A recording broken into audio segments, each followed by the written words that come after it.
Assalamualaikum warahmatullahi wabarakatuh.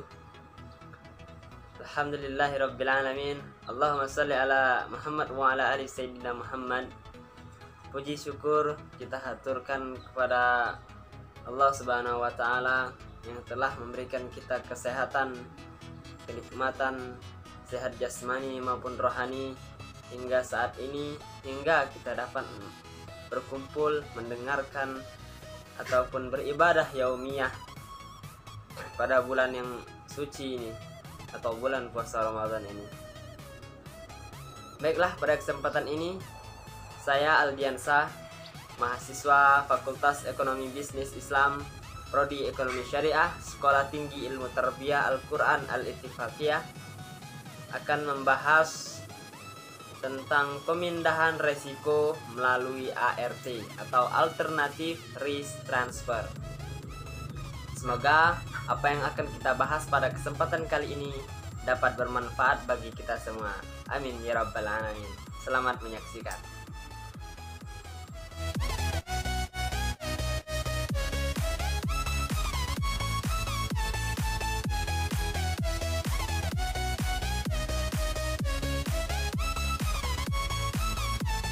Baik, sudah dilihat tadi garis-garis besar yang akan kita bahas pada kesempatan kali ini. Yang pertama, kita akan bahas tentang ART itu sendiri dan bagaimana evolusinya. Baik, sebuah perusahaan pasti memiliki manajemen risiko. Hal ini tentunya guna menghindari atau setidaknya meminimalisir kemungkinan risiko yang akan terjadi di masa yang akan datang.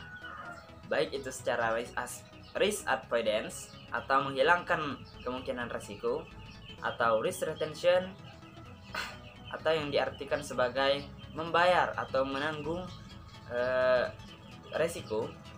Kemudian bisa dengan risk transfer atau memindahkan resiko itu. ART sendiri atau yang disebut Alternative Risk Transfer merupakan sebuah istilah yang terkenal pertama kali di Amerika melalui penerapannya dalam pembentukan captive risk retention group, dan secara berdefinisi bisa dikatakan sebagai usaha-usaha yang dilakukan oleh perusahaan sebagai entitas yang selalu berkembang untuk meningkatkan efisiensi biaya dalam melakukan transfer risiko. Baik, transfer risiko alternatif atau ART adalah penggunaan teknik selain asuransi tradisional dan reasuransi untuk memberikan perlindungan kepada entitas yang menanggung risiko. Lalu bagaimana dengan evolusinya? Bidang transfer risiko ini tumbuh dari serangkaian krisis kapasitas asuransi pada sekitar 1970 hingga 1990 yang mendorong pembeli pertanggungan tradisional untuk mencari cara yang lebih kuat membeli perlindungan. Diawali dari adanya pembentukan asuransi captive yang memanfaatkan fleksibilitas dalam hal pajak. Selanjutnya, ART ini berkembang ke dalam bentuk-bentuk transfer risiko yang bersifat terbatas. Kemudian berkembang lagi dalam bentuk sekurisasi produk-produk asuransi ke dalam pasar keuangan.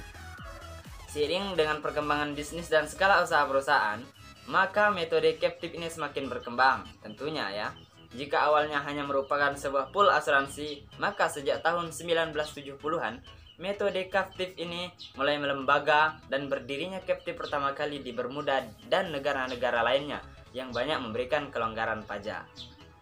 Kita akan bahas tentang captive dan finite risk. Apa itu captive dan finite risk?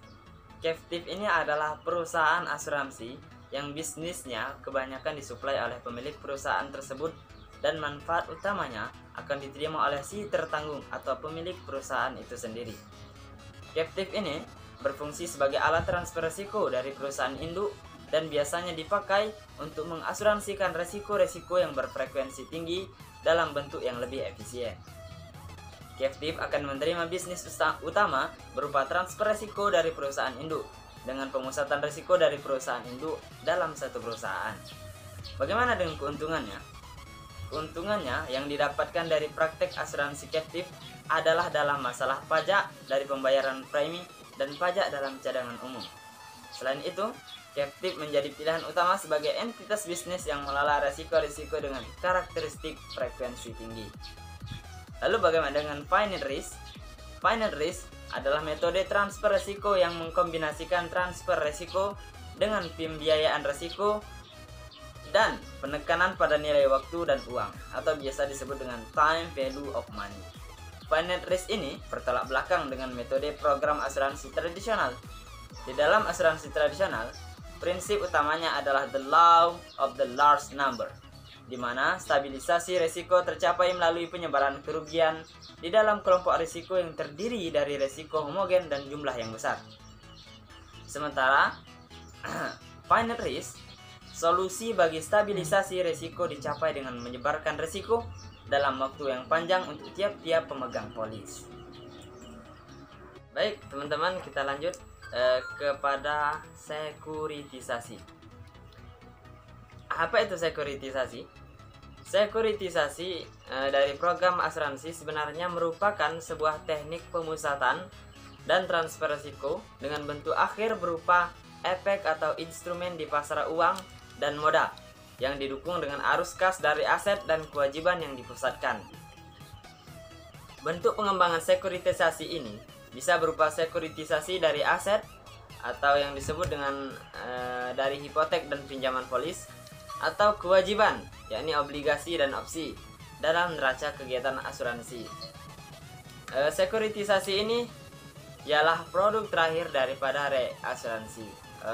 Captive tadi kan awal ya teman-teman, maka sekuritisasi adalah yang terakhir dari program ART. Baik, dengan adanya sekuritisasi dari program asuransi, maka investor mempunyai pilihan investasi lain dengan kelebihan di mana korelasi dari produk ini dengan instrumen keuangan lain yang beredar di pasar modal relatif tidak ada, sehingga investor mempunyai pilihan baru dalam melengkapi diversifikasi portofolinya dan mengoptimalkan tingkat pengembalian. Lanjut terakhir, yakni bagaimana tantangan perkembangan ART atau Alternative Risk Transfer di Indonesia. Jadi teman-teman, industri asuransi Indonesia mempunyai perkembangan yang cukup signifikan selama beberapa tahun. Selama tahun 98 dan sampai 99, pertumbuhan premi asuransi kerugian di Indonesia mencapai 20%. Satu-satunya industri yang tetap menikmati tingkat pertumbuhan yang signifikan selama krisis ekonomi. Dengan potensi pasar yang besar, maka industri ini bisa tetap mengalami pertumbuhan dalam jumlah yang cukup signifikan. Kendala terbesar di dalam industri asuransi Indonesia adalah tingginya tingkat fragmentasi yang akhirnya menekan retensi industri asuransi kerugian.